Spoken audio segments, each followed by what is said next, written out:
ನಮಸ್ಕಾರ. ನಮಸ್ಕಾರ. ಸಂಸ್ಕೃತದ ಶ್ಲೋಕವೊಂದು ಇದೆ, ಅದು ಹೀಗೆ ಹೇಳುತ್ತೆ: ವಾಗ್ದೇವಿಯ ಮಾರ್ಗಗಳು ಎರಡು, ಒಂದು ಶಾಸ್ತ್ರ, ಇನ್ನೊಂದು ಕಾವ್ಯ. ಶಾಸ್ತ್ರ ಬುದ್ಧಿ ಸಾಮರ್ಥ್ಯದಿಂದ, ಕಾವ್ಯ ಪ್ರತಿಭಾ ವಿಲಾಸದಿಂದ ಅಂತ. ಈ ಎರಡೂ ಮಾರ್ಗಗಳನ್ನು ಸಿದ್ಧಿಸಿಕೊಂಡಿರುವಂತಹ ಶತಾವಧಾನಿ ಡಾಕ್ಟರ್ ಆರ್ ಗಣೇಶ್ ಅವರಿಗೆ ನಮ್ಮ ಕಾರ್ಯಕ್ರಮಕ್ಕೆ ಸ್ವಾಗತ. ತುಂಬಾ ಉದಾರವಾದ ಟ್ರಿಬ್ಯೂಟ್ಸ್. ನಮಸ್ಕಾರ. ಕನ್ನಡ ನಾಡಿನಿಂದ, ನೆಲದಿಂದ, ಜನರ ಮನದಿಂದ ಮರೆಯಾಗಿದ್ದ ಅವಧಾನ ಕಲೆಯನ್ನು ಪುನರುಜ್ಜೀವನಗೊಳಿಸಿ ಸಾರಸ್ವತ ಲೋಕಕ್ಕೆ ಶಾಶ್ವತ ಕೊಡುಗೆಯನ್ನು ನೀಡಿದವರು ಶತಾವಧಾನಿ ಡಾಕ್ಟರ್ ಆರ್ ಗಣೇಶ್. ಅವಧಾನ ಕಲೆಯು ಭಾರತೀಯ ಕಲಾ ಪ್ರಾಕಾರಗಳಷ್ಟೇ ಅಲ್ಲ, ವಿಶ್ವ ಕಲಾ ಪ್ರಾಕಾರಗಳಲ್ಲಿ ಅತ್ಯಂತ ವಿಶಿಷ್ಟವಾದದ್ದು. ಧಾರಣ ಪೂರಣಗಳ ಪರಮ ಸಿದ್ಧಿಯನ್ನು ಅಪೇಕ್ಷಿಸುವ ಈ ಪ್ರಾಚೀನ ಕಲೆಯ ಹೆತ್ತ ತಾಯಿ ಅದು ಸಂಸ್ಕೃತ.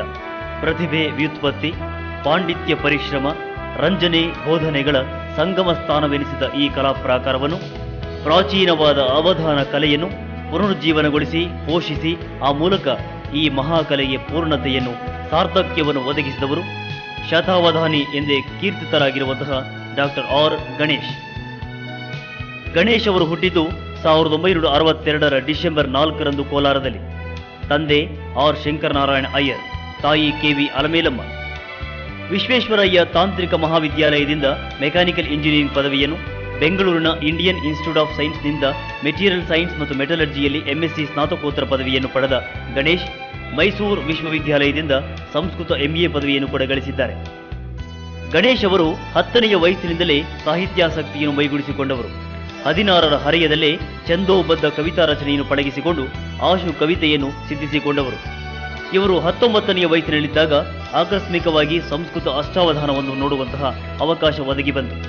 ಇದು ಇವರ ಜೀವನದಲ್ಲಿ ಮಹತ್ವದ ತಿರುವಾಯಿತು. ಅವಧಾನದ ಇತಿಹಾಸದಲ್ಲಿ ಒಂದು ಮೈಲಿಗಲ್ಲಾಯಿತು.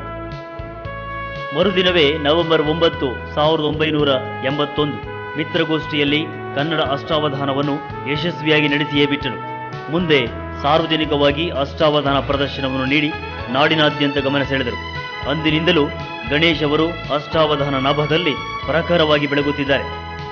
ಗಣೇಶ್ ಅವರ ಪ್ರಥಮ ಸಾರ್ವಜನಿಕ ಅವಧಾನ ಜರುಗಿದ್ದು ಕೋಲಾರದಲ್ಲಿ. 100ನೆಯ ಹಾಗೂ 200ನೆಯ ಅವಧಾನ ನಡೆದದ್ದು ಕೋಲಾರದಲ್ಲಿಯೇ ಎಂಬುದೊಂದು ವಿಶೇಷ. ಇದುವರೆಗೆ ಇವರು ಸುಮಾರು 400 ಅವಧಾನಗಳನ್ನು, 3 ಶತಾವಧಾನಗಳನ್ನು ರಾಜ್ಯ ಹಾಗೂ ರಾಷ್ಟ್ರದ ವಿವಿಧ ವೇದಿಕೆಗಳಲ್ಲಿ ನಡೆಸಿಕೊಟ್ಟಿದ್ದಾರೆ. ಈಚೆಗೆ ಅಮೆರಿಕದಲ್ಲೂ ಕೂಡ ಅವಧಾನದ ಮೂಲಕ ತಮ್ಮ ಸಾಹಿತ್ಯದ ವಿಶ್ವರೂಪ ದರ್ಶನವನ್ನು ಕೂಡ ಮಾಡಿಸಿದ್ದಾರೆ. ಪ್ರೌಢ ಪದ್ಯ ರಚನೆ, ಅತ್ಯಾಶುಧಾರೆ, ಬಹುಶಾಸ್ತ್ರ ವ್ಯವಹಾರ ಪರಾಮರ್ಶೆ, ಅದ್ಭುತ ಸಮಯ ಪ್ರಜ್ಞೆ, ತಿಳಿಯಾದ ಹಾಸ್ಯ ಪ್ರಜ್ಞೆ, ವಿಸ್ತಾರ ವ್ಯಾಖ್ಯಾನ, ನೂತನಾಂಗಗಳ ಆವಿಷ್ಕಾರ, ಸೇರ್ಪಡೆ, ಅನನ್ಯ ಪೂರ್ಣ ಸಾಮರ್ಥ್ಯ ಇವು ಗಣೇಶ್ ಅವರ ಅವಧಾನದ ವಿಶೇಷಗಳು. ಅವಧಾನದಲ್ಲಿ ಸಾಧ್ಯವೇ ಇಲ್ಲವೆಂದು ಬಗೆದಿದ್ದ ಚಿತ್ರ ಕವಿತ್ವವನ್ನು ಅವಧಾನಗಳಲ್ಲಿ ನಿರ್ಮಿಸುತ್ತಿರುವ ಏಕೈಕ ಅವಧಾನಿ ಡಾಕ್ಟರ್ ಗಣೇಶ್.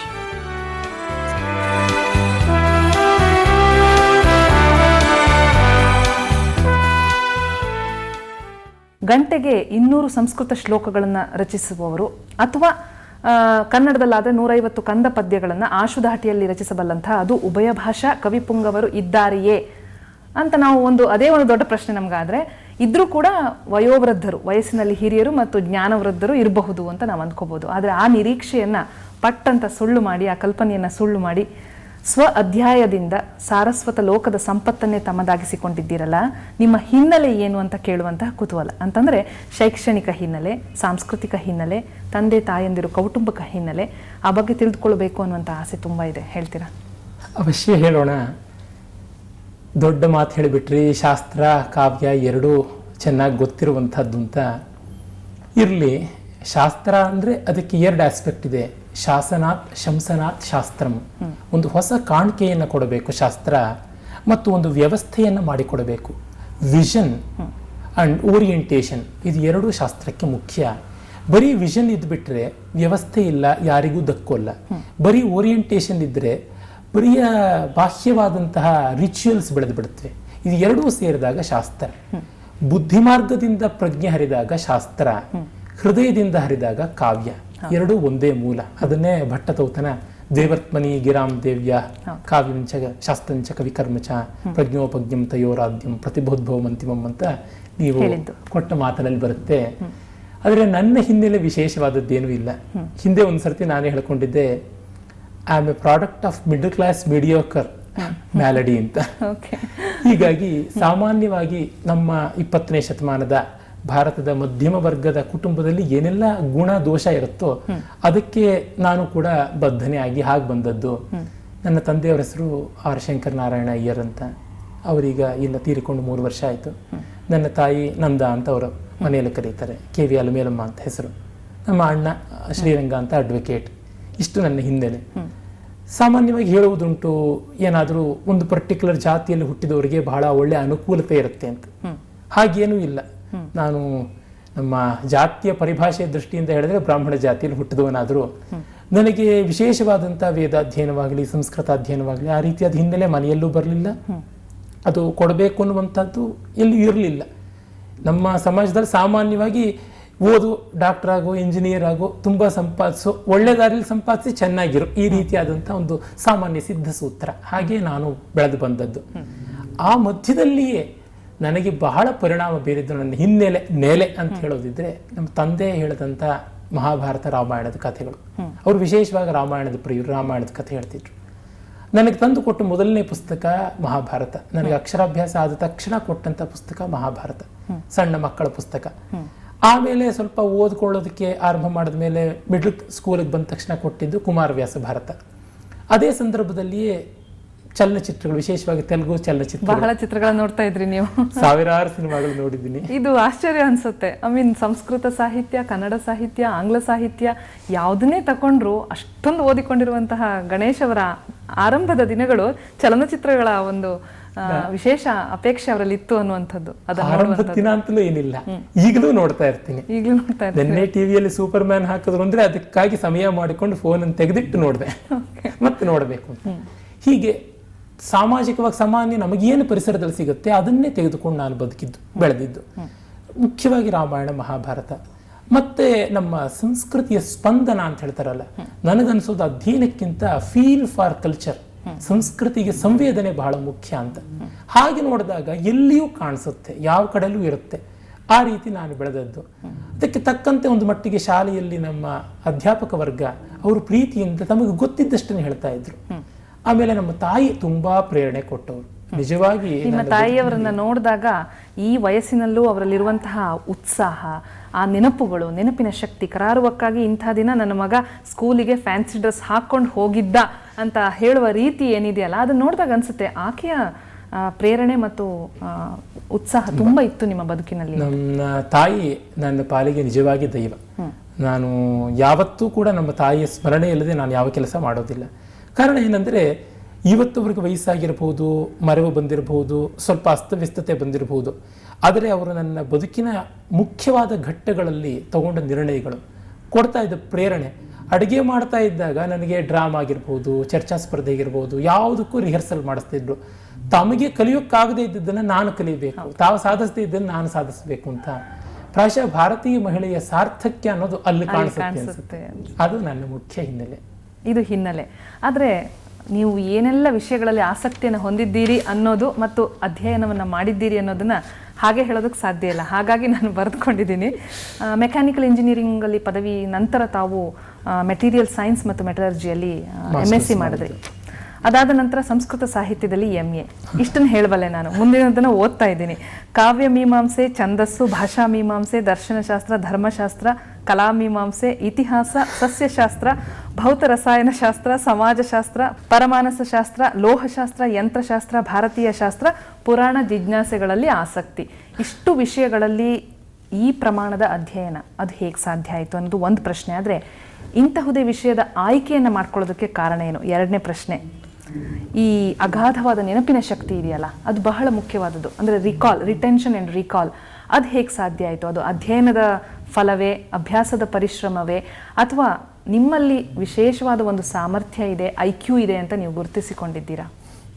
ದೊಡ್ಡ ಪ್ರಶ್ನೆಗಳ ಸರಮಾಲೆ ಇಟ್ಟರೆ ಅನುಕ್ರಮದಲ್ಲೇ ಉತ್ತರಿಸ್ತೀನಿ. ಇಷ್ಟೆಲ್ಲ ವಿದ್ಯೆಗಳ ಬಗ್ಗೆ ಆಸಕ್ತಿ ಹೇಗೆ ಬಂತು ಅಂತ ಹಿಂದೊಮ್ಮೆ ನಾನು ಸೇಡಿಯಾಪು ಕೃಷ್ಣ ಭಟ್ರ ಬಗ್ಗೆ ಓದ್ತಾ ಇದ್ದಾಗ ಅವರು ಹೇಳಿದ್ರು, ನಾನೊಬ್ಬ ಚಿಲ್ಲರೆ ಅಂಗಡಿ ಇಟ್ಕೊಂಡವನು ಅಂತ. ನಾನು ಅದೇ ಮಾತನ್ನ ಆಡ್ತೀನಿ. ಇನ್ನೂ ವಾಸ್ತವದಲ್ಲಿ ನನ್ನದು ತುಂಬಾ ಕಡಿಮೆ, ಚಿಲ್ಲರೆ ಅಂಗಡಿ ವ್ಯಾಪಾರ. ಒಂದು ಬೀಡಿ ಕಟ್ಟಿರುತ್ತೆ, 2 ಬೆಂಕಿ ಪಟ್ಟಣ ಇರುತ್ತೆ, 4 ಸಿಗರೇಟ್ ಪ್ಯಾಕು, 2 ಸೋಪ್, ಈ ರೀತಿಯಾಗಿ ಹೀಗೆ ಎಲ್ಲ ಚೂರು ಚೂರು ಛಂದಸ್ಸು, ವ್ಯಾಕರಣ ಮೊದಲುಗೊಂಡು ಎಲ್ಲಾ ವಿದ್ಯೆಗಳಲ್ಲಿಯೂ ಇದಿಲ್ಲ ಅಂತಿಲ್ಲ, ಎಲ್ಲ ಇದೆ. ಆದ್ರೆ ಪೂರ್ಣವಾಗಿ ಯಾವುದೂ ಇಲ್ಲ. ಜಾಕ್ ಆಫ್ ಆಲ್ ಅಂತಾರಲ್ಲ ಹಾಗೆ. ಆದರೆ ಮಾಸ್ಟರ್ ಆಗೋದಕ್ಕೆ ಒಂದು ಕ್ಷೇತ್ರದಲ್ಲಾದ್ರೂ ಪ್ರಯತ್ನ ಪಡೋಣ ಅಂತ ಅಂದುಕೊಂಡು ಸಾಹಿತ್ಯವನ್ನು ಪ್ರಧಾನವಾಗಿ ಇಟ್ಟುಕೊಂಡೆ. ಅದರ ಮಾಸ್ಟರ್ ಏನು ಅನ್ನೋದು ಕಾಲ ಹೇಳಬೇಕು. ಆದರೆ ಈ ಎಲ್ಲ ವಿಷಯಗಳಲ್ಲಿ ಆಸಕ್ತಿ ಬರೋಕ್ಕೆ ಮುಖ್ಯ ಕಾರಣ ಸಂಸ್ಕೃತಿ. ಮತ್ತೆ ನಮ್ಮ ಭಾರತೀಯ ಸಂಸ್ಕೃತಿ ವಿಶೇಷವಾಗಿ ಅದು ಎಕ್ಸ್ಕ್ಲೂಸಿವ್ ಅಲ್ಲ, ಪ್ರತ್ಯೇಕತಾವಾದವನ್ನು ಹೇಳುವುದಲ್ಲ, ಇನ್ಕ್ಲೂಸಿವ್, ಎಲ್ಲವನ್ನೂ ಒಳಗೊಳ್ಳತಕ್ಕಂಥದ್ದು. ಸಾಮರಸ್ಯ ಅದರ ಮುಖ್ಯವಾದ ಸೂತ್ರ. ಹೀಗಾಗಿ ನಾವು ಯಾವ ಒಂದು ವಿದ್ಯೆಯನ್ನು ನೋಡಿದ್ರು ಅದರ ಹಿನ್ನೆಲೆಗೆ ಹೋಗ್ತೀವಿ. ಒಂದು ಸಣ್ಣ ಉದಾಹರಣೆ ಕೊಡೋದಿದ್ರೆ, ವಿಷ್ಣು ಧರ್ಮೋತ್ತರ ಪುರಾಣದಲ್ಲಿ ಬರುತ್ತೆ, ದೇವತಾ ಉಪಾಸನೆ ಮಾಡಬೇಕು ಅಂತ ಕೇಳ್ತಾನೆ ರಾಜ. ಅದಕ್ಕೆ ಉತ್ತರ ಕೊಡ್ತಾರೆ ಋಷಿಗಳು, ಹೌದಪ್ಪ, ದೇವತೆಗಳನ್ನು ಉಪಾಸನೆ ಮಾಡ್ಬೇಕಾದ್ರೆ ಮೂರ್ತಿ ಪೂಜೆ ಮಾಡಬೇಕು. ಮೂರ್ತಿ ಪೂಜೆ ಕಲಿಸಿ ಅಂತಂದ್ರೆ ಮೂರ್ತಿಗಳ ನಿರ್ಮಾಣ ತಿಳ್ಕೊಳ್ಬೇಕು ಅಂತ. ನಿರ್ಮಾಣ ಕಲಿಸಿ ಅಂದ್ರೆ ಚಿತ್ರ ಬರೆಯದೆ ಮೂರ್ತಿ ಶಿಲ್ಪ ಮಾಡೋ ಹಾಗೆ. ಚಿತ್ರ ಕಲೀರಿ ಅಂತಂದ್ರೆ ಚಿತ್ರ ಕಲಿಸೋಣ. ಚಿತ್ರಕ್ಕೆ ಮುಂಚೆ ನೀನು ಚಿತ್ರಗಳಿಗೆ ಬೇಕಾದ ಭಾವ ತಿಳ್ಕೊಳ್ಬೇಕು. ಓಡಾಡುವ ಚಿತ್ರ ಆದ ಡಾನ್ಸ್ ಬಗ್ಗೆ ತಿಳ್ಕೊಳ್ಬೇಕು. ಸರಿ, ನೃತ್ಯ ಹೇಳ್ಕೊಡಿ ಅಂತ, ನೃತ್ಯಕ್ಕೆ ಲಯ ಬೇಕು. ಸರಿ, ಲಯದ ಬಗ್ಗೆ ಹೇಳ್ಕೊಡಿ, ಲಯವಾದ್ಯಗಳ ಬಗ್ಗೆ ಹೇಳಿದ್ರೆ ಅದು ಶ್ರುತಿ ಆಧಾರ, ಸಂಗೀತ ಸಪ್ತಸ್ವರಗಳು ಗೊತ್ತಬೇಕು. ಅದು ಹೇಳ್ಕೊಡಿ ಅಂದ್ರೆ ಸಂಗೀತಕ್ಕೆ ಸಾಹಿತ್ಯ ಮಾತ್ರಕ್ಕೆ ಸಾಹಿತ್ಯ ಬೇಕು. ಸಾಹಿತ್ಯಕ್ಕೆ ಏನು ಬೇಕು? ವ್ಯಾಕರಣ ಬೇಕು. ವ್ಯಾಕರಣ ಬೇಕು, ಅಲಂಕಾರ ಬೇಕು, ತರ್ಕ ಬೇಕು. ಇವೆಲ್ಲದಕ್ಕೂ ಹಿನ್ನೆಲೆಯಾಗಿ ಶಬ್ದೋತ್ಪತ್ತಿ, ಓಂಕಾರ ಅದು ಬೇಕು. ಅದು ತಿಳ್ಕೊಳ್ಬೇಕು ಅಂದ್ರೆ ಪರವಸ್ತು ಜ್ಞಾನ ಬೇಕು. ಅಂದ್ರೆ ಮೊದಲಿಗೆ ಬಂತು ಅಂತ. ಹೀಗೆ ಸೈಕ್ಲಿಕ್ ಆದದ್ದು ನಮ್ಮ ಪರಂಪರೆ. ಅದರಿಂದಾಗಿ ಯಾವುದೊಂದು ಕೈ ಹಾಕಿದ್ರು ಮಿಕ್ಕಿದ್ದೆಲ್ಲ ಅಂಟುಕೊಂಡು ಬರೋದಕ್ಕೆ ಶುರುವಾಯಿತು. ಅದರಿಂದ ನಾನು ಮೂಲಭೂತವಾಗಿ 4 ವಿದ್ಯೆಗಳನ್ನ ಗುರುತಿಸ್ತೀನಿ. ಒಂದು ಕಲೆ, ಯಾವುದೇ ಕಲೆ ಇರಬಹುದು. ಕಲೆ ಅಂದ್ರೆ ತರ್ಕಾತೀತವಾದದ್ದು, ಅತಾರ್ಕಿಕ ಅಲ್ಲ, ತರ್ಕಾತೀತ, ನಾಟ್ ಅಲಾಜಿಕಲ್, ಮೆಟಾಲಾಜಿಕಲ್ ಅಲ್ಲ. ಆಮೇಲೆ ಇನ್ನೊಂದು ಸಮಾಜ ಸಂವೇದನೆ ಇರತಕ್ಕಂಥ ಶಾಸ್ತ್ರ, ಅದು ಲಾ, ಎಥಿಕ್ಸ್, ಸೊಸೈಟಿ, ಇದಕ್ಕೆ ಸಂಬಂಧಪಟ್ಟಿದ್ದಾಗಿರ್ಬೋದು, ಸೋಷಿಯಾಲಜಿ, ಅದನ್ನೇ ನಮ್ಮಲ್ಲಿ ಧರ್ಮಶಾಸ್ತ್ರ, ವ್ಯವಹಾರ, ನೀತಿ ಅಂತಂದ್ಬಿಟ್ರು. ಅದು ಒಂದು ಪೊಲಿಟಿಕಲ್ ಸೈನ್ಸ್, ರಾಜ್ಯಶಾಸ್ತ್ರ, ಅರ್ಥಶಾಸ್ತ್ರ, ಈ ಥರ ಸೋಷಿಯಲ್ ಸೈನ್ಸ್ ಒಂದು ಕಲೆ, ಒಂದು ಸೋಷಿಯಲ್ ಸೈನ್ಸ್. ಆಮೇಲೆ ಯಾವುದನ್ನು ನಾವು ಫಿಸಿಕಲ್ ಸೈನ್ಸಸ್ ಅಂತೀವಿ, ಆ ರೀತಿಯಾದ ಭೌತಶಾಸ್ತ್ರ, ರಸಾಯನಶಾಸ್ತ್ರ, ಗಣಿತ, ಟೆಕ್ನಾಲಜಿ, ಆನ್ವಯಿಕ ವಿಜ್ಞಾನ, ಈ ಥರದ್ದು. ಆಮೇಲೆ ಇವೆಲ್ಲಕ್ಕೂ ಸೂತ್ರಭೂತವಾದಂತಹ ದರ್ಶನ ಶಾಸ್ತ್ರ ಅಂದ್ರೆ ಫಿಲಾಸಫಿ, ಸ್ಪಿರಿಚುಯಾಲಿಟಿ. ಈ 4ರೊಳಗೆ ಯಾವುದಾದ್ರೂ ಒಂದಕ್ಕೆ ಬಂದು ಸೇರಿಯೇ ಸೇರುತ್ತೆ ಎಲ್ಲ ವಿದ್ಯೆಗಳು. ಹೀಗಾಗಿ ಎಲ್ಲವೂ ಕೂಡ ಅನ್ಯೋನ್ಯ ಸಂಗತ ಅನಿಸುತ್ತೆ ನನಗೆ. ಹಾಗಾಗಿ ಸಂಗೀತ ಕೇಳ್ತಾ ಇದ್ದಾಗ ಅಕೋಸ್ಟಿಕ್ಸ್ ಬಗ್ಗೆ ಯೋಚನೆ ಮಾಡಿದಾಗ ಆರ್ಕಿಟೆಕ್ಚರ್ ಬಗ್ಗೆ, ಸ್ಟ್ರಕ್ಚರಲ್ ಇಂಜಿನಿಯರಿಂಗ್, ಸಿವಿಲ್ ಇಂಜಿನಿಯರಿಂಗ್ ಬಗ್ಗೆ ಗಮನ ಬರುತ್ತೆ. ಛಂದಸ್ಸನ್ನ ನೋಡ್ತಾ ಇದ್ರೆ ಹಂಗೆ ಸಂಗೀತ ಗೊತ್ತಾಗುತ್ತೆ. ಹಾಗೆ ಬಣ್ಣಗಳ ಬಗ್ಗೆ, ಚಿತ್ರದ ಬಗ್ಗೆ ಚಿಂತನೆ ಮಾಡುವಾಗ ಫಿಸಿಕ್ಸ್ನ ಆಪ್ಟಿಕ್ಸ್ ಬಗ್ಗೆ, ಅದೇ ರೀತಿಯಾಗಿ ರಸಾಯನಶಾಸ್ತ್ರದಲ್ಲಿ ಬರ್ತಕ್ಕಂಥ ಕಲರ್ ಟೆಕ್ನಾಲಜಿ ಅದರ ಬಗ್ಗೆ, ಮತ್ತೆ ನಮ್ಮ ದೃಶ್ಯ ಕಣ್ಣಿನ ಪರ್ಸೆಪ್ಷನ್ ಯಾವ ರೀತಿ, ಹೀಗೆ ಬಯಾಲಜಿ ಬಗ್ಗೆ, ಸೈಕಾಲಜಿ ಬಗ್ಗೆ ಗಮನ ಹೋಗುತ್ತೆ. ಅದರಿಂದ ಯಾವುದು ಹೊರಗಲ್ಲ ಅನ್ಸುತ್ತೆ. ಆದರೂ ಕೂಡ ಯಾವುದು ಹೊರಗಲ್ಲ. ನೀವು ಅದನ್ನ ಓದಿದ್ರಿ, ಅಧ್ಯಾಯದಿಂದ ಓದಿದ್ರಿ, ಹಲವು ವರ್ಷಗಳ ಕಾಲ ಓದಿದ್ರಿ. ಆದರೆ ಈ ಕರಾರುವಕ್ಕಾದ ನೆನಪಿನ ಶಕ್ತಿ ಇದೆಯಲ್ಲ, ಅದಕ್ಕೆ ಬರ್ತಿದ್ದೆ, ಎನಿ ಟೈಮ್ ಅದನ್ನ ರಿಕಾಲ್ ಮಾಡುವಂತಹ ಕೆಪಾಸಿಟಿ ಇದೆಯಲ್ಲ, ಅದನ್ನ ಹೇಗೆ ಬೆಳೆಸ್ಕೊಂಡ್ರಿ? ಏನಂದ್ರೆ ಅದರ ಬಗ್ಗೆ ತುಂಬಾ ಒಂದು ರೀತಿಯಾದಂತಹ ದಂತಕಥೆಗಳ ತರ ಬೆಳೆದು ಬಿಟ್ಟಿದೆ ನನ್ನ ಬಗ್ಗೆ. ವೀಕ್ಷಕರಿಗೆ, ನಿಮಗೆ ಎಲ್ಲ ನಾನು ಸತ್ಯ ಹೇಳ್ತೀನಿ, ನನ್ನ ಜ್ಞಾಪಕ ಶಕ್ತಿ ಬಹಳ ಕಡಿಮೆ. ಖಂಡಿತ ಅದು ಶತಾವಧಾನ ಮಾಡಿದ ಮೇಲೆ ಹಾಗೆ ಹೇಳ್ತೀರಾ? ಸಹಸ್ರಾವಧಾನ ಮಾಡೋಕ್ಕೂ ಸಿದ್ಧ ಇದ್ದೀನಿ. 30 ದಿವಸ 1000 ಜನ ಸೇರೋದಕ್ಕೆ ವ್ಯವಸ್ಥೆ ಮಾಡಿದ್ರೆ ಮಾಡ್ತೀನಿ, ತೊಂದರೆ ಇಲ್ಲ, ಅದೇನು ಸಮಸ್ಯೆ ಇಲ್ಲ. ಆದ್ರೆ ಅಲ್ಲಿ ಜ್ಞಾಪಕ ಶಕ್ತಿಗಿಂತ ಬೇರೆಯ ಕೆಲಸಗಳು, ಬೇರೆಯ ಅಂಶಗಳು, ಶಕ್ತಿಗಳು ಮುಖ್ಯ ಆಗುತ್ತೆ. ಜ್ಞಾಪಕ ಶಕ್ತಿ ಅನ್ನೋದು 2 ತರ. ಒಂದು ಮ್ಯಾಗ್ನೆಟಿಕ್ ಮೆಮರಿ ಅಂತ ಕರೀತಾರೆ, ಅದನ್ನು ನೋಡ್ತಿದ್ದಂಗೆ ಹಾಗೆ ಗ್ರಹಿಸುವುದು. ಅದು ಯಾರೋ ಪುಣ್ಯ ಪುರುಷರಿಗಿರಬಹುದು, ನನ್ನಂಥವರಿಗೆ ಇಲ್ಲ. ಮತ್ತೊಂದು ಸಾಮಾನ್ಯರಿಗೆ ಎಲ್ಲರಿಗೂ ಇರುವಂತಹದ್ದು ಅಸೋಸಿಯೇಟಿವ್ ಮೆಮರಿ ಅಂತ, ಸಂಯೋಜಕ ಸ್ಮೃತಿ ಶಕ್ತಿ ಅಂತ. ನಾನು ಅಸೋಸಿಯೇಟಿವ್ ಮೆಮರಿನಲ್ಲಿ ತಕ್ಕ ಮಟ್ಟಿಗೆ ಕೆಲಸ ಮಾಡಬಲ್ಲೆ. ಅದಕ್ಕೆ ಕಾರಣ ನನ್ನ ಈ ಎಲ್ಲ ವಿದ್ಯೆಗಳಲ್ಲಿರುವ ಪರಿಚಯ. ಹಾಗಾಗಿ ಒಂದು ಅಪರಿಚಿತಕ್ಕೆ ಪರಿಚಿತವನ್ನೇ ತಳಿಕೆ ಹಾಕ್ತೀನಿ. ಒಂದು ರೀತಿಯಾಗಿ ಹೆಜ್ಜೆ ಹೆಜ್ಜೆಗೂ ಮದುವೆ ಮಾಡ್ತಾ ಹೋಗುವಂತಹದ್ದು. ಆಗ ಎಲ್ಲ ಜ್ಞಾಪಕ ಇರುತ್ತೆ. ಮತ್ತೆ ವಸ್ತುವಿನ ಹೃದಯ ತಿಳಿದ ಮೇಲೆ ಅದರ ಆಕಾರ ಅಷ್ಟು ಕಷ್ಟ ಆಗೋಲ್ಲ.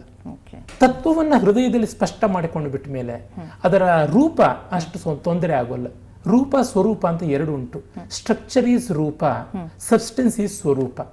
ಸಬ್ಸ್ಟೆನ್ಸ್ ನಮಗೆ ಸ್ಫುಟವಾಗಿಬಿಟ್ರೆ ಸ್ಟ್ರಕ್ಚರ್ಗೆ ಅಂತ ಸಮಸ್ಯೆ ಇಲ್ಲ. ಜೊತೆಗೆ ಆ ಫ್ಯಾಕಲ್ಟಿಯಲ್ಲಿ ವರ್ಕಿಂಗ್ ನಾಲೆಡ್ಜ್ ಇರುತ್ತಲ್ಲ, ಅಂದ್ರೆ ಅವುಗಳಲ್ಲಿ ಬೇಕಾಗಿರ್ತಕ್ಕಂಥ ವ್ಯಾವಹಾರಿಕವಾದ ಸ್ಕಿಲ್ಸ್ ನಮ್ಮದಾಗಿಬಿಟ್ರೆ ಏನೂ ಕಷ್ಟ ಇಲ್ಲ. ನಿಮಗೆ ವಿಷಯ ಗೊತ್ತಿದೆ, ಭಾಷೆ ನಿಮ್ಮ ಕೈನಲ್ಲಿದೆ ಅಂದರೆ ನೀವು ಯಾವ ತೊಡಕಿಲ್ಲದ ವಿಷಯದ ಬಗ್ಗೆ ನಿರಾಧಾರವಾಗಿ ಏನೂ ಇಲ್ಲದೆ ಮಾತಾಡಬಲ್ರಿ, ನಿರಾಲಭವಾಗಿ ಬಹಳ ನಿರರ್ಗಳವಾಗಿ ಸುಲಭದ ವಿಷಯ ಅಂತ ಹೇಳ್ತಿದ್ದೀರಾ, ಬಟ್ ಎಷ್ಟು ಕಷ್ಟದ ವಿಷಯ ಇದು. ಖಂಡಿತವಾಗ್ಲೂ ನಿಮ್ಮ IQ ಬಹಳಷ್ಟು ಮೇಲ್ಮಟ್ಟದ್ದಿರಬಹುದು. ಅದನ್ನು ನೀವು ಗುರುತಿಸಿಕೊಂಡಿದ್ದೀರೋ ಇಲ್ವೋ ನನಗೆ ಗೊತ್ತಿಲ್ಲ. ಇಲ್ಲ, I must congratulate you for that. ನಾನು ಬಹಳ ಸಾಮಾನ್ಯ, ಅದನ್ನ ಅದು ಹೇಳ್ಕೊಡಕ್ಕೆ ತಮ್ಮ ದೊಡ್ಡ ಗುಣ ಅಂತ ಅನ್ಸುತ್ತೆ. ಯಾವ ಸಂಕೋಚವೂ ಇಲ್ಲ, ಅದು ಒಂದು ವಿನಯದ ಸೋಗೂ ಅಲ್ಲ, ವಸ್ತುಸ್ಥಿತಿ ಅಷ್ಟೇ. ವಸ್ತುಸ್ಥಿತಿ. ಆದರೆ ಹೇಳಿ, ಭಾಷೆಯನ್ನು ಕಲಿಯೋದಕ್ಕೆ ಸಾಕಷ್ಟು ಮತ್ತೆ ನೈಪುಣ್ಯತೆ ಬೇಕು ಅಂತ ನನಗನ್ಸುತ್ತೆ. ನೀವು ಎಷ್ಟೊಂದು ಭಾಷೆಗಳನ್ನು ನಿಮ್ಮದಾಗಿಸಿಕೊಂಡಿದ್ದೀರಿ, ಆ ಬಗ್ಗೆ ಹೇಳಿ. ಏನಂದ್ರೆ ಇದಕ್ಕಿಷ್ಟೇ ರುಚಿ, ಪ್ರೀತಿ, ಇಷ್ಟೆಲ್ಲ ಬೇರೆ ಬೇರೆ ವಿಷಯಗಳ ಬಗ್ಗೆನೂ ಅಷ್ಟೇ ಆಸ್ತೆ, ಪ್ರೀತಿ, ಕಲಿಯಬೇಕು ಅಂತ ಇವತ್ತಿಗೂ ನನ್ನ ಪಾಡಿಗೆ ಬಿಟ್ಟರೆ ಸಾರ್ವಜನಿಕವಾಗಿ ಇಲ್ಲಿಂದ ನಿವೇದನೆ ಮಾಡ್ಕೊಳ್ಳೋದಕ್ಕೆ ನೀವೊಂದು ಅವಕಾಶ ಕೊಟ್ಟಿದ್ದೀರಿ. ಯಾರಾದರೂ ನನ್ನ ಲೈಫನ್ನು ಸ್ಪಾನ್ಸರ್ ಮಾಡ್ತೀನಿ ಅಂದ್ರೆ ನನ್ನ ಸಂತೋಷದ ಕೆಲಸ ಅಂದ್ರೆ ಅಧ್ಯಯನ ಅಧ್ಯಯನ ಅಧ್ಯಯನ, ಚಿಂತನ, ಲೇಖನ, ಅದರ ಪ್ರಸಾರ. ಇದನ್ನು ಮಾಡ್ತಾ ನಾನು ಬದುಕಿರಬಲ್ಲೆ. ನನಗಿನ್ಯಾವುದೂ ಬೇಕಾಗಿಲ್ಲ, ಮತ್ತೆ ಯಾವ ರೆಕಗ್ನಿಷನ್ನು, ಇನ್ಯಾವುದು ಸನ್ಮಾನ ಮಾನಗಳು ಯಾವುದು ಬೇಕಾಗಿಲ್ಲ. ಪ್ರೀತಿ ಅಷ್ಟೇ ಭಾಷೆಗೆ. ಮನೆಯಲ್ಲಿ ಮನೆ ಮಾತು ತಮಿಳು, ಆದರೆ ನನ್ನ ಮಾತೃಭಾಷೆ ಅಂದ್ರೆ ಆಲೋಚನೆಯ ಭಾಷೆಯನ್ನು ನಾನು ಮಾತೃಭಾಷೆ ಅಂತೀನಿ. ನಾವು ಯಾವ ಭಾಷೆಯಲ್ಲಿ ಆಲೋಚನೆ ಮಾಡ್ತೀವೋ ಅದೇ ನಮ್ಮ ಮಾತೃಭಾಷೆ, ಅದು ಕನ್ನಡ. ಆ ಕನ್ನಡ ಆಲೋಚನೆಯ ಭಾಷೆ. ಮತ್ತೆ ನನಗೆ ತೆಲುಗಿನ ಪ್ರಭಾವ ತುಂಬಾ ಜಾಸ್ತಿ. ನಮ್ಮ ಕೋಲಾರದ ಕಡೆಯ ಪರಿಸರದ ಪ್ರಭಾವ, ನಮ್ಮ ತಂದೆಯೆಲ್ಲ ಅತ್ತ ಕಡೆಯಿಂದಲೇ ಬಂದವರು, ಹೀಗಾಗಿ ತೆಲುಗಿನ ಪ್ರಭಾವ. ಇದು ಮೂರು ಶಾಲೆಗೆ ಹೋಗುವ ಮುನ್ನ ಈ ಮೂರು ಭಾಷೆಗಳು ಚೆನ್ನಾಗಿ ಬರ್ತಾ ಇದ್ವು. ಆ ಮೂರು ಭಾಷೆಯಲ್ಲಿ ಆಲೋಚನೆ ಮಾಡೋಷ್ಟು ಬರ್ತಾ ಇತ್ತು. ಶಾಲೆಯಲ್ಲಿ ಮತ್ತೆ ಕಲಿತದ್ದು, ಶಾಲೆಯ ಕರಿಕ್ಯುಲಮ್ನಲ್ಲಿ, ವಿದ್ಯಾಭ್ಯಾಸ ಕ್ರಮದಲ್ಲಿ ಹಿಂದಿ, ಇಂಗ್ಲಿಷ್, ಸಂಸ್ಕೃತ, ಈ ಮೂರು ಸೇರಿದಾಗ 6 ಭಾಷೆ ಆಯ್ತು. ಆಮೇಲೆ ಸಂಸ್ಕೃತದಲ್ಲಿ ವಿಶೇಷ ವ್ಯಾಸಂಗ ಮಾಡುವಾಗ, ಈಗ ಬೌದ್ಧ ಧರ್ಮ ಮೂಲದಲ್ಲಿಯೇ ಬುದ್ಧನ ತತ್ವ ತಿಳ್ಕೊಳ್ಬೇಕು ಅಂದ್ರೆ ಮಾಗಧಿ ಭಾಷೆ, ಅದರೊಳಗೆ ತ್ರಿಪಿಟಕ ಓದ್ಕೊಂಡೆ. ಹಾಗೆ ಜೈನ ಧರ್ಮ ತಿಳ್ಕೊಳ್ಬೇಕು ಅಂತ ಅರ್ಧ ಮಾಗಧಿಯಲ್ಲೇ ಮೂಲದಲ್ಲಿ ವ್ಯಾಸಂಗ ಮಾಡಿದೆ. ಸಂಸ್ಕೃತ ನಾಟಕಗಳಲ್ಲಿ ಸುಮಾರು 18 ಬಗೆಯ ಪ್ರಾಕೃತಗಳು ಬರ್ತವೆ. ಮಹಾರಾಷ್ಟ್ರ ಇರ್ಬೋದು, ಪೈಶಾಚಿ ಇರ್ಬೋದು, ಶೌರಸೇನಿ ಇರ್ಬೋದು, ಅಪಭ್ರಂಶ ಇರ್ಬೋದು, ಚೂಲಿಕಾ ಪೈಶಾಚಿ ಇರ್ಬೋದು, ಈ ತರ ಅನೇಕ ಹೆಸರುಗಳು ಕೇಳಿದ್ರೆ ವಿಚಿತ್ರವಾಗಿರುತ್ತೆ ಭಾಷೆಗಳು. ಆಮೇಲೆ ನನಗೆ ಪಾಶ್ಚಾತ್ಯ ಸಂಸ್ಕೃತಿಯ ತೊಟ್ಟಿಲು ಅಂತ ಹೇಳ್ತಕ್ಕಂಥ, ಅವ್ರಿಗೆ ಇವತ್ತು ಪಾಶ್ಚಾತ್ಯರಿಗೆ ಯಾವುದು ಮಾತೃಸ್ಥಾನ ಅಂತ ಹೇಳ್ತಾರಲ್ಲ, ಆ ಗ್ರೀಕ್ ಸಂಸ್ಕೃತಿ ನನಗೆ ಬಹಳ ಇಷ್ಟ. ಇನ್ನೊಂದು ಜನ್ಮ ಇದ್ದರೆ ನನಗೆ ಭಾರತದಲ್ಲಿ ಹುಟ್ಟೋಕೆ ಆಗೋಲ್ಲ ಅಂದ್ರೆ ಗ್ರೀಸ್ನಲ್ಲೇ ಹುಟ್ಟಬೇಕು ಅಂತ ಆಸೆ. ಅಲ್ಲಿ ಇರುವ ಭಾಷೆ ಸಂಸ್ಕೃತಿ ನನಗೆ ಮೊದಲಿಂದಲೂ ಕಾಡ್ತಾ ಇತ್ತು. ಹಾಗಾಗಿ ಗ್ರೀಕ್ ಭಾಷೆ ಕಲಿತೆ. ಸಂಸ್ಕೃತದಿಂದಾಗಿ ಸಮಸ್ಯೆ ಆಗಲಿಲ್ಲ. ಜೊತೆಗೆ ಗ್ರೀಕ್ ಸಂಸ್ಕೃತ ಕಲಿತಾಗ ಅದರ ನಡುವಣ ಭಾಷೆ, ಜೆಂಡವೆಸ್ತಾ ಭಾಷೆ ಯಾವುದಿದೆ ಅದು ಪಾರ್ಸಿಗಳ ಭಾಷೆ, ಅದರ ಬಗ್ಗೆ ಒಲವು ಬಂತು. ಜೆಂಡವೆಸ್ತಾ ಭಾಷೆಯನ್ನು ಕಲಿಯೋದಾಯ್ತು. ಗ್ರೀಕ್ ಕಲಿತ ಮೇಲೆ ಲ್ಯಾಟಿನ್ ತುಂಬಾ ಸುಲಭವಾಗುತ್ತೆ, ಲ್ಯಾಟಿನ್ ಕಲಿತೆ. ಲ್ಯಾಟಿನ್ ಆಧುನಿಕ ರೂಪ ಇಟಾಲಿಯನ್. ಈ ರೀತಿಯಾಗಿ ಹೀಗೆ ಹೋಗಿದ್ದಾಯ್ತು. ನಿಲ್ಲಿಸಬೇಡಿ, ಇನ್ನು ಮುಂದೆ ಏನೆಲ್ಲ ಇದೆ ಹೇಳ್ತಾ ಇಲ್ಲ ನೀವು.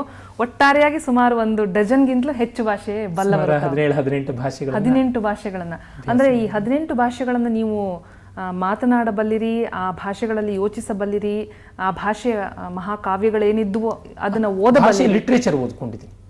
ಮಹಾಕಾವ್ಯ ಇಲ್ಲದ ಭಾಷೆಯನ್ನು ಕಲಿಯೋಲ್ಲ ಅಂತ ಒಂದು ತೀರ್ಮಾನ ಮಾಡಿಕೊಂಡೆ. ಮಹಾಕಾವ್ಯ ಇರೋ ಭಾಷೆ ಕಲಿಯಬೇಕು. ಮತ್ತೆ ಕಲಿತ ಮೇಲಿದ್ದ ಆ ಭಾಷೆಯ ಮೂಲ ಸಂವೇದನೆ ಅರ್ಥ ಮಾಡಿಕೊಳ್ಬೇಕು. ಕೂಡಿದ ಮಟ್ಟಿಗೂ ಆ ಭಾಷೆಗೆ ಪ್ರಾಮಾಣಿಕವಾಗಿರಬೇಕು ಅಂತ ಮಾಡಿದ್ದು. ಮತ್ತೆ ಅದಕ್ಕೆ ತುಂಬಾ ನನಗೆ ಸ್ಫೂರ್ತಿಯಾಗಿದ್ದು ಎಂ ಗೋವಿಂದ ಪೈಗಳು, ರಾಷ್ಟ್ರಕವಿ ಗೋವಿಂದ ಪೈಗಳು 22 ಭಾಷೆ ಕಲಿತವರು. ಅವ್ರ ತರಹ ಆಗಬೇಕು ಅಂತ. ಆ ರೆಕಾರ್ಡ್ ಬ್ರೇಕ್ ಮಾಡ್ತೀರಿ, ಬಿಕಾಸ್ ಹೇಳ್ಬಿಟ್ಟಿದ್ದೀರಿ ಅಧ್ಯಯನ ಅಧ್ಯಯನ ಅಧ್ಯಯನ ಅಂತ. ಹಾಗೆ ಸುನೀತ್ ಕುಮಾರ್ ಚಟರ್ಜಿ ಅವರು, ರಾಹುಲ್ ಸಾಂಕೃತ್ಯಾಯನರು, ಇವರೆಲ್ಲರ ಜೀವನ ನನಗೆ ತುಂಬಾ ಸ್ಫೂರ್ತಿ, ಅವರ ಬರವಣಿಗೆ ಎಲ್ಲ ಕೂಡ. ಹಾಗಾಗಿ ಆ ರೀತಿ ಭಾಷೆಗಳು ಕಲಿಬೇಕು. ಮತ್ತೆ ಭಾಷೆಗಳು ಕಲಿತಾ ಹೋದಂತೆ ಒಂದು ಹೊಸ ಸಂಸ್ಕೃತಿ, ಒಂದು ಭಾಷೆ ಅಂದ್ರೆ ಒಂದು ಸಂಸ್ಕೃತಿ, ಅದು ತೆರೆಕೊಳ್ತಾ ಹೋಗುತ್ತೆ. ಹೀಗೆ ಆ ರೀತಿಯಾಗಿ ಹಾಗೆ ಬಂದಿದ್ದು ನನಗೆ. ಓಕೆ. ಆದ್ರೂ ಕೂಡ ಮೆದುಳಿನಲ್ಲಿ ಇವೆಲ್ಲವನ್ನ ಹಿಡಿದಿಡುವಂತಹ ಕೆಲಸ ಏನಿದೆ ಅದು ಕಷ್ಟ ಅಂತ ಅನ್ಸಲ್ವಾ? ಇಲ್ಲ, ನಿತ್ಯದ ವ್ಯವಹಾರದ ಜೀವನದ್ದೆಷ್ಟೋ ಮರೆಯುತ್ತೆ. ಒಂದು ಪದ್ಯವೇ ತಮಾಷೆಯಾಗಿ ಹೇಳಿದ್ದೆ, ಅಷ್ಟಾವಧಾನ ಗೈವಗೆ ಲಿಷ್ಟೇಕೆ ಅಂಗಡಿಯ 4 ವಸ್ತುಗಳ ತರಲ್ ವೇಸ್ಟ್ ಎನ್ನುತ್ತ ಮಾತೆಗೆ ಪೇಳಿ ತೆರಳಿ ಅಷ್ಟರೊಳೇ ಬಂದೆ ಚೀಲ ಮರೆತೆ ನೀನು ಉತ್ತಮ ಅಂತ. ಮಾಮೂಲಿ ಮನೆ ಕೆಲಸದ್ದು ನಿತ್ಯದ ವಿಷಯಗಳು ಮರೆತು ಹೋಗುತ್ತೆ, ಆದರೆ ಇವುಗಳು ಯಾವತ್ತೂ ಮರೆಯೋದಿಲ್ಲ. ಕಾರಣ ಇಷ್ಟೇ, ಪ್ರೀತಿ ಇದ್ದಲ್ಲಿ ಮರೆಯೋಲ್ಲ. ವಿದ್ಯಾರಣ್ಯರು ಅವರ ಪಂಚದಶಿಯಲ್ಲಿ ಹೇಳ್ತಾರೆ, ಒಬ್ಬಳಿಗೆ ತನ್ನ ಪ್ರಿಯಕರನ ಬಗ್ಗೆ ಧ್ಯಾನ ಇದ್ದರೆ ಯಾವ ಮನೆ ಕೆಲಸ ಮಾಡ್ಲಿ ಅಲ್ಲಿಯೇ ಇರುತ್ತೆ. ಕೃಷ್ಣನ ಕೊಳಲಿನ ಕರೆ ಕರೆ, ಪಕ್ಕದ ಗಂಡನ ಮರೆ ಮರೆ, ತೊಟ್ಟಿಲ ಹಸುಗೂಸ ತೊರೆ ತೊರೆ, ಬೃಂದಾವನಕ್ಕೆ ತ್ವರೆ ತ್ವರೆ ಅಂತಾರಲ್ಲ ಪೂತಿನ. ಆ ರೀತಿಯಾಗಿ ಪ್ಯಾಷನ್ ಇದ್ರೆ ಎಲ್ಲ ಸಾಧ್ಯ. ಯಾವ ಸಾಧನೆಯೂ ದೊಡ್ಡದಲ್ಲ, ಯಾರದೂ ಆ ದೃಷ್ಟಿಯಿಂದ ದೊಡ್ಡದಲ್ಲ. ಎಲ್ಲರಿಗೂ ಗೌರವ ಸಲ್ಲಿಸಿ ಹೇಳೋದಿಷ್ಟೇ, ಪ್ಯಾಷನ್ ಬಹಳ ಮುಖ್ಯ. ಅಂದರೆ any passion is A value. ಮೌಲ್ಯದ ಲಕ್ಷಣ ಏನು? ಆಚಾರ್ಯ ಎಂ ಹಿರಿಯಣ್ಣ ತುಂಬ ಚೆನ್ನಾಗಿ ಹೇಳ್ತಾರೆ, that which has an end in its own. ಯಾವುದಕ್ಕೆ ಅದರೊಳಗೆ ಪರ್ಯಾಪ್ತಿ ಕೊನೆ ಇದೆಯೋ ಅದು ಮೌಲ್ಯ. ಈಗ ನಾನು ನೀರು ಕುಡಿತೀನಿ, ಬಾಯಾರಿಕೆಯಿಂದ ನೀರು ಕುಡಿತಿದ್ದೀನಿ, ಅದರೊಳಗೆ ಅದರ ಮೌಲ್ಯ ಇದೆ. ಈಗ ನೀರು ಒಂದು ಮೌಲ್ಯ ಆಗುತ್ತೆ. ಅದೇ ಇವಾಗ ಒಂದು ಪುಸ್ತಕ ಮೌಲ್ಯ ಆಗೋಲ್ಲ, ಜ್ಞಾನಕ್ಕೆ ಒಂದು ಸಾಧನ ಆಗುತ್ತೆ. ಆ ಜ್ಞಾನ ಪುಸ್ತಕದಿಂದ ಬದಲಾಗಿ ಟಿವಿಯಿಂದ ಬಂದಿದ್ರೆ ಅಥವಾ ಸಿಡಿಯಿಂದ ಬಂದಿದ್ರೆ ಪುಸ್ತಕ ಬೇರೆ ಆಗ್ತಾ ಇತ್ತು. ಆದ್ರೆ ನೀರು ಬಾಯಾರಿಕೆ ಇಂಗಿಸ್ಕೊಳ್ಳೋಕೆ ನೀರಲ್ಲದೆ ಇನ್ಯಾವುದೂ ಆಗೋಲ್ಲ. ಆ ಅನನ್ಯತೆಯೇ ಒಂದು ಮೌಲ್ಯ. ಹೀಗೆ ಪ್ಯಾಷನ್, ಪ್ರೀತಿಯ ಒಂದು ಮೌಲ್ಯ. ಪ್ರೀತಿ ಇದ್ರೆ ಎಲ್ಲವೂ ಸಾಧ್ಯ ಆಗುತ್ತೆ ಅಂತ. ಈ ಹಿನ್ನೆಲೆಯಲ್ಲಿ ನನ್ನ ಮುಂದಿನ ಪ್ರಶ್ನೆ ಏನಾಗುತ್ತೆ ಅಂತಂದ್ರೆ, ನಮ್ಮ ದೇಶದ ಅಥವಾ ನಮ್ಮ ರಾಜ್ಯದ ಒಂದು ಬೌದ್ಧಿಕ ಆಸ್ತಿ ತಾವು, ಇಂಟೆಲೆಕ್ಚುವಲ್ ಪ್ರಾಪರ್ಟಿ, ನಿಜವಾಗ್ಲೂ ನಾವು ಒಪ್ಕೊಳ್ಳೇಬೇಕದು, ಅದು ಸತ್ಯದ ಮಾತು. ನಿಮ್ಮಂತೆ ಹಲವು ಜ್ಞಾನಿಗಳು ಈ ದೇಶದಲ್ಲಿದ್ದಾರೆ. ಆದರೆ at the same time we have lost lot of our intellectual property ಕೊಟ್ಬಿಟ್ವಿ ನಾವು ಅಮೆರಿಕದಂಥ ದೇಶಗಳಿಗೆ. ಯಾಕಂದರೆ we didn't care for them. ನಮ್ಮ ರಾಜಕಾರಣಿಗಳಿಗೆ, ನಮ್ಮ ನಾಯಕರಿಗೆ ಇಂಟೆಲೆಕ್ಚುವಲ್ ಪ್ರಾಪರ್ಟಿ ಬೇಕಾಗಿಲ್ಲ, ಅವರ ಬಗ್ಗೆ ಅವರಿಗೆ ಯೋಚನೆ ಇಲ್ಲ. ನೀವು ಕೂಡ ಹಾಗೆ ಆಗ್ಬೋದಾಗಿತ್ತು. ನಿಮ್ಮಲ್ಲಿರುವಂತಹ ಈ ಹಿನ್ನೆಲೆಯನ್ನು ಇಟ್ಕೊಂಡು ನೀವು ಅಮೆರಿಕದಂಥ ಒಂದು ದೇಶಕ್ಕೆ ಹೋಗಿದ್ದಿದ್ರೆ things would have been different for you. ಯಾಕೆ ಹೋಗಲಿಲ್ಲ?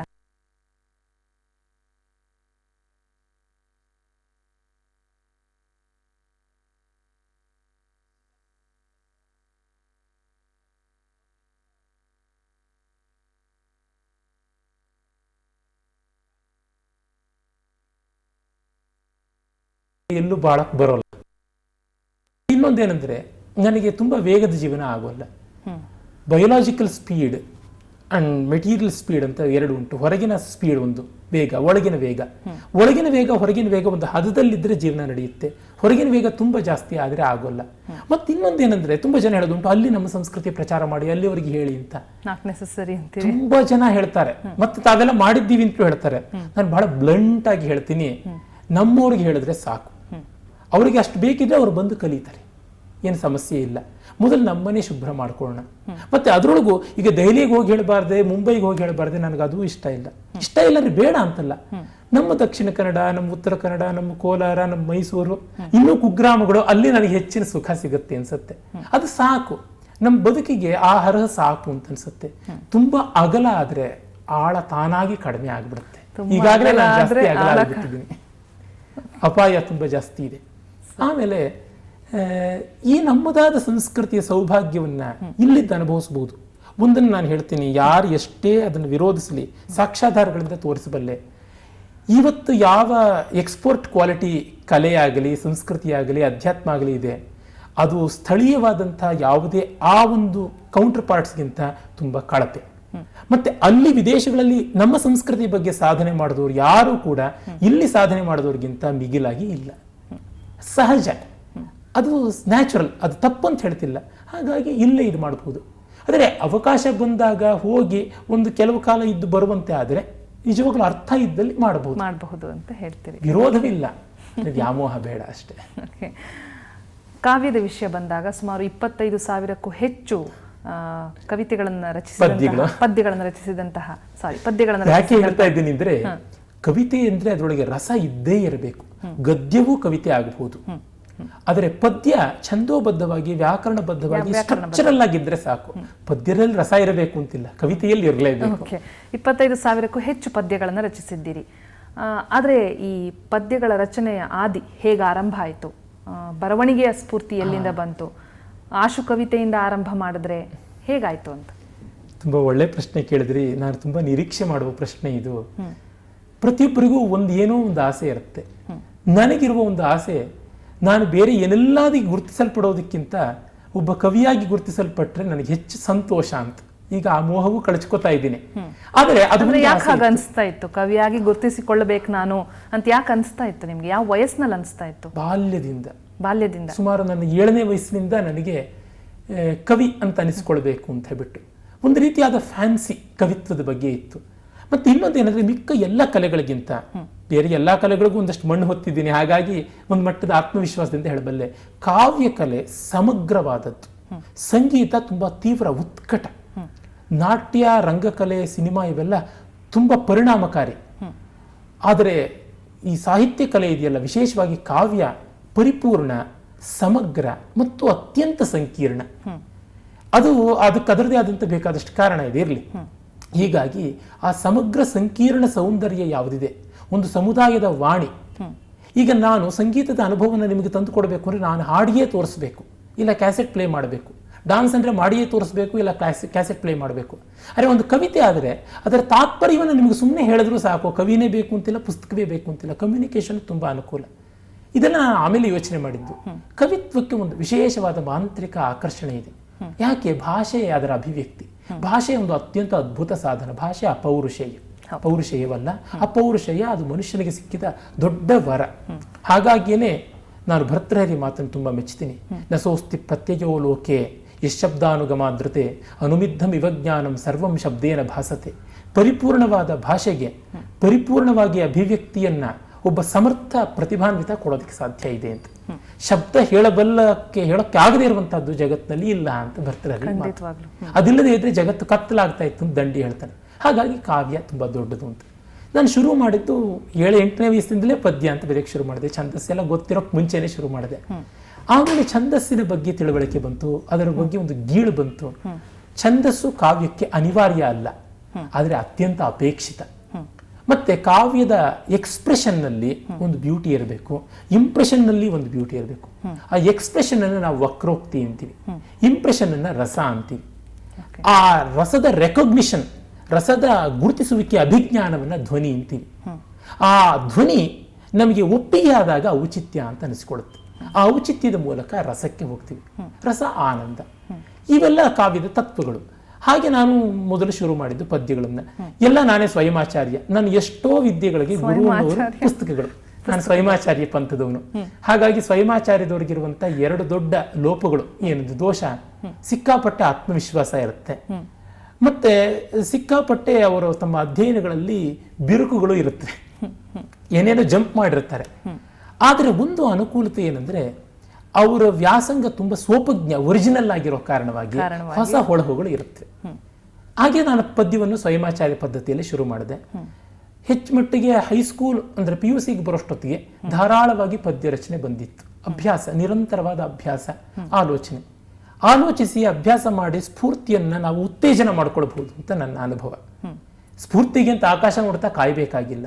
ಒಂದು ಮಟ್ಟಕ್ಕೆ ಬಂದ್ರೆ ಸ್ಫೂರ್ತಿಯನ್ನು ನಾವು ಸಿದ್ಧಿಸಿಕೊಳ್ಳಬಹುದು ಅಂತೀರಿ. ಹೌದು, ನನ್ನ ಥೀಸಿಸ್ನಲ್ಲಿ ನಾನು ಅದನ್ನ ತೋರಿಸಿದ್ದೀನಿ.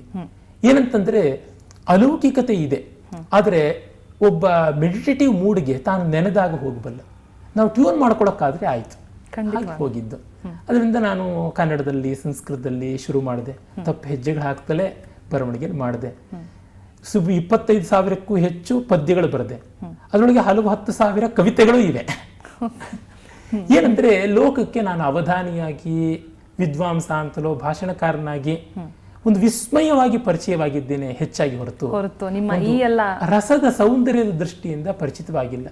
ಅದಕ್ಕೆ ಕಾರಣ ನನ್ನ ಅಭಿವ್ಯಕ್ತಿ ಮಾಧ್ಯಮದ ತೊಡಕು. ನಾನು ಯಾವುದನ್ನ ಕ್ಲಾಸಿಕಲ್ ಅಂತಾರಲ್ಲ, ಅಭಿಜಾತ, ಅದಕ್ಕೆ ತುಂಬಾ ಮಾರು ಹೋದವನು. ಕ್ಲಾಸಿಕ್ಯಾಲಿಟಿ ಇಲ್ಲದ ಬದುಕು ಅಷ್ಟು ಪ್ರಯೋಜನವಿಲ್ಲ, ಅದಕ್ಕೆ ಶೋಭೆ ಇಲ್ಲ ಅಂತ, ಲಾಂಗಿವಿಟಿ ಇಲ್ಲ ಅಂತ. ಅದಕ್ಕೋಸ್ಕರ ನನ್ನ ಕವಿತೆಯಲ್ಲಿ ಅದನ್ನೇ ಕ್ಲಾಸಿಕಲ್ ಆದಂತಹ ಆದರ್ಶ. ಕವಿತೆಯ ವಿಷಯ ಬಂದಾಗ ಕಾವ್ಯದ ಓದಿನ ಬಗ್ಗೆ ಸ್ವಲ್ಪ ಗಮನ ಹರಿಸಿದಾಗ, ಗ್ರೀಕ್ ಮಹಾಕಾವ್ಯವನ್ನ ಓದ್ದವರು ತಾವು. ಕಾಳಿದಾಸನಿಂದ ಆಧುನಿಕ ಕವಿಯವರೆಗೂ ನಿಮ್ಮ ಹೃದಯದೊಳಗೆ ಅವರು ಹುದುಗಿಕೊಂಡು ಬಿಟ್ಟಿದ್ದಾರೆ ಅನ್ನುವಂಥದ್ದು ಈ ಅಧ್ಯಯನ ಮತ್ತು ಅವರು ನಿಮಗೆ ನೀಡಿದಂತಹ ಸ್ಫೂರ್ತಿ ಯಾವ ತರಹದ್ದು? ಎಲ್ಲ ಮಹಾಕವಿಗಳನ್ನ ತಾವು ನೆನಪಿನಲ್ಲಿ ಹಾಗೇ ಹೇಳಬಲ್ಲಿರಿ, ಉದ್ಗರಿಸಬಲ್ಲಿರಿ. ಅದು DVG ಇರ್ಬೋದು, ಪೂತಿನ ಇರ್ಬೋದು, ಕಾಳಿದಾಸ ಇರ್ಬೋದು, ಇಲ್ಲ ಇಂಗ್ಲಿಷ್ನ ಯಾವುದೋ ಒಬ್ಬ ಪೊಯೆಟ್ ಇರ್ಬೋದು, ಶೇಕ್ಸ್ಪಿಯರ್ ಇರ್ಬೋದು, ವರ್ಡ್ಸ್ವರ್ತ್ ಇರ್ಬೋದು, ಮಿಲ್ಟನ್ ಇರ್ಬೋದು. ಹೇಗೆ ಸಾಧ್ಯ ಆಗತ್ತ? ಆಗಿದ್ದ.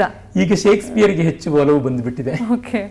ಸೊ ಈ ಅಧ್ಯಯನ ಹೇಗೆ ಮಾಡ್ಕೊಂಡು ಬಂದ್ರಿ? ಯಾರು ನಿಮ್ಮನ್ನು ತುಂಬಾ ಆಪ್ಯಾಯಮಾನ ಅಂತ ನಿಮ್ಗೆ ಯಾರು ಅನ್ಸುತ್ತೆ?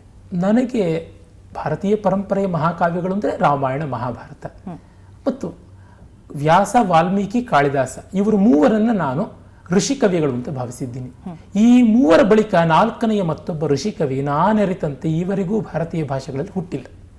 ಯಾರಾದ್ರೂ ತೋರಿಸಿಕೊಟ್ರೆ ಅದು ಸಪ್ರಮಾಣವಾದ್ರೆ ಒಪ್ಪುತ್ತೀನಿ, ಆದ್ರೆ ಸುಮ್ಮನೆ ಹೇಳಿದ್ರೆ ನಾನು ವಿರೋಧಿಸೋದಕ್ಕೆ ಸಿದ್ಧ ಇದ್ದೀನಿ. ನಿಮ್ಮ ವಿರೋಧದ ಬಗ್ಗೆ ಬಹುದೊಡ್ಡ ಚರ್ಚೆ ಇದೆ ಮತ್ತು ಅನೇಕ ವಿದ್ವಾಂಸರು ನಿಮ್ಮನ್ನು ಒಪ್ಪೋದಿಲ್ಲ. ಪರವಾಗಿಲ್ಲ, ನನ್ನದಾದ ಆಧಾರಗಳು ನಾನು ಕೊಟ್ಟೇ ಇದ್ದೀನಿ. ಸರಿ.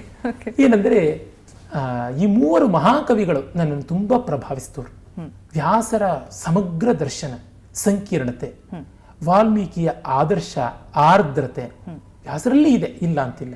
ಕಾಳಿದಾಸನಲ್ಲಿ ಮಿನಿಯೇಚರ್ ಫಾರ್ಮ್ನಲ್ಲಿ ವ್ಯಾಸ ವಾಲ್ಮೀಕಿ ಇಬ್ಬರ ಪ್ರತಿಭೆಯ ಎರಕ ಕಾಣಿಸುತ್ತೆ. ಈ ಮಹಾಕವಿಗಳು ಮತ್ತೆ ಕನ್ನಡದಲ್ಲಿ ನಂಗೆ ತುಂಬಾ ಪ್ರಭಾವಿಸಿದವನು ಕುಮಾರವ್ಯಾಸ. ತೆಲುಗಿನಲ್ಲಿ ನನ್ನದು ಬಹಳ ಸಂಕೀರ್ಣ ವ್ಯಕ್ತಿತ್ವ. ಶ್ರೀನಾಥ ಅಂತ ಒಬ್ಬ ಪ್ರೌಢನಾದ ಕವೀಶ್ವರ ಇದ್ದಾನೆ, ಮಹಾ ಅವಧಾನಿಯೂ ಆಗಿದ್ದ ವಿದ್ವತ್ ಕವಿ, ರಾಜಸದವನು. ನನಗೆ ಆ ರಾಜಸವಾದಂಥ ಒಂದು ರೊಮ್ಯಾಂಟಿಕ್ ಆದಂತಹ ಒಂದು ಆಲೋಚನೆ ಕೂಡ ನನಗೆ ಇಷ್ಟವಾಗುತ್ತೆ. ಶ್ರೀನಾಥ ಆ ತರಹ. ಇಂಗ್ಲಿಷ್ನಲ್ಲಿ ತುಂಬಾ ಆತ್ಮಪ್ರತ್ಯಯ, ಪ್ರೌಢಿಮೆ ಇದ್ದಂಥ ಮಿಲ್ಟನ್ ತುಂಬಾ ಇಷ್ಟವಾಗಿದ್ದವನು. ಡಾಂಟೆಯ ಅಂತರ್ಮುಖತೆ, ಇಂಟ್ರಾಸ್ಪೆಕ್ಟಿವ್ ಆದದ್ದು, ವರ್ಜಿಲ್ನ ಪರಿಪೂರ್ಣತೆ, ಚಿಸಲ್ಡ್ ಬ್ಯೂಟಿ, ಹೋಮರ್ನ ಅತ್ಯದ್ಭುತವಾದಂತಹ ನೈಸರ್ಗಿಕ ಪ್ರತಿಭೆ, ಇವೆಲ್ಲ ನನಗೆ ತುಂಬಾ ಇಷ್ಟ. ಈಗ ಗೋವಿಂದ ಪೈಗಳು ನನಗೆ ತುಂಬಾ ಇಷ್ಟವಾಗುವಂಥವ್ರು.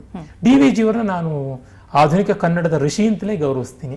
ಕುವೆಂಪು ಅವರ ವಿಲಕ್ಷಣವಾದ ಶೈಲಿ, ಅವರ ಒರಿಜಿನಾಲಿಟಿ, ಪೂತಿನ ಅವರ ಭಾವದ ತಾದಾತ್ಮ್ಯ, ಇವೆಲ್ಲ ನನಗೆ ಬಹಳ ಪರಿಣಾಮ ಬೀರಿತ್ತು. ನಮ್ಮ ಪರಂಪರೆ ಈಗ ಆಂಧ್ರ ಪ್ರದೇಶದ ವಿಶ್ವನಾಥ್ ಸತ್ಯನಾರಾಯಣ, ಮತ್ತೆ ಹಿಂದಿಯಲ್ಲಿ ಅದೇ ತರ ಮೈಥಿಲಿ ಶರಣಗುಪ್ತ. ಅದಕ್ಕಿಂತ ಹೆಚ್ಚಾಗಿ ನನಗೆ ತುಂಬಾ ಇಷ್ಟವಾಗ್ತಕ್ಕಂಥದ್ದು ಮಹಾಕವಿಗಳಾಗಿದ್ದಂತಹ ಕಾಮಾಯಿನಿ ಮಹಾಕಾವ್ಯ ಬರೆದಂತಹ ಬಹಳ ಪ್ರಸಿದ್ಧರಾದ ಇವರು ಹಿಂದಿಯ ಅತ್ಯಂತ ಶ್ರೇಷ್ಠ ಕವಿಗಳಾಗಿ, ನಾಟಕಕಾರರಾಗಿ ರೀತಿಯಾಗಿ ಎಲ್ಲ ರೀತಿಯಿಂದ ಜಯಶಂಕರ್ ಪ್ರಸಾದ್ ಪ್ರಸಿದ್ಧಿ ಪಡೆದ್ರು, ಅವರು ಸಿದ್ಧಿಯನ್ನು ಪಡೆದ್ರು. ಹೀಗೆ ಈ ತರದ ಕೆಲವರು ನನಗೆ ಬಹಳ ಇಷ್ಟ. ಹಾಗೆ ನೋಡಿದ್ರೆ ರವೀಂದ್ರನಾಥ್ ಟ್ಯಾಗೋರ್ ನನಗೆ ಅಷ್ಟಿಷ್ಟ ಅಲ್ಲ, ಈ ತರದವ್ರಿಗೆ ಇಷ್ಟ. ಅಂದ್ರೆ ಹೇಗೆ ಇಂತಹ ಕಾವ್ಯಗಳನ್ನ ಓದುವುದಕ್ಕೆ ಅಧ್ಯಯನಕ್ಕೆ ಆಯ್ಕೆ ಮಾಡ್ಕೊಳ್ತೀರಿ ನೀವು? ಹೇಗೆ ಡಿಸೈಡ್ ಮಾಡ್ತೀರಿ? I mean like it's so vast. ನೀವು ಹೇಳ್ತಾ ಇರೋದನ್ನ ನೋಡಿದ್ರೆ ಸಮುದ್ರವನ್ನೆಲ್ಲ, ಸಮುದ್ರದ ನೀರನ್ನೆಲ್ಲ ಕುಡಿಯುವ ದಾಹ ನಿಮ್ಗಿದೆ ಅಂತ ಅನ್ಸುತ್ತೆ.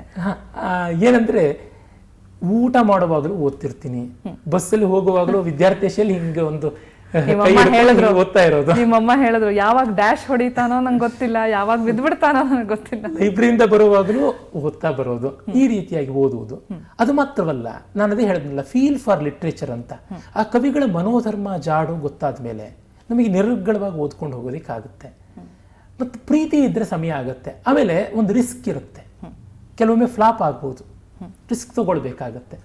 ಹಾಗೆ ಹೋದಾಗ ಆಗತ್ತೆ. ಬಿಗಿನಿಂಗ್ ಎಲ್ಲೋ ಮಾಡಬೇಕು. ಈ ಹಗ್ಗದಾಟ ಆಡ್ತಾ ಇದ್ರೆ ನಾವು ಸುತ್ತಾ ಇರ್ತಾರೆ, ಮಧ್ಯದಲ್ಲಿ ಹೇಗೋ ಹೋಗ್ಬಿಟ್ಟು ನೆಗೆದು ಅದರೊಳಗೆ ಲಿಂಕ್ ತಗೋಬೇಕು, ಸೇರ್ಕೋಬೇಕು, ಆ ತರಹ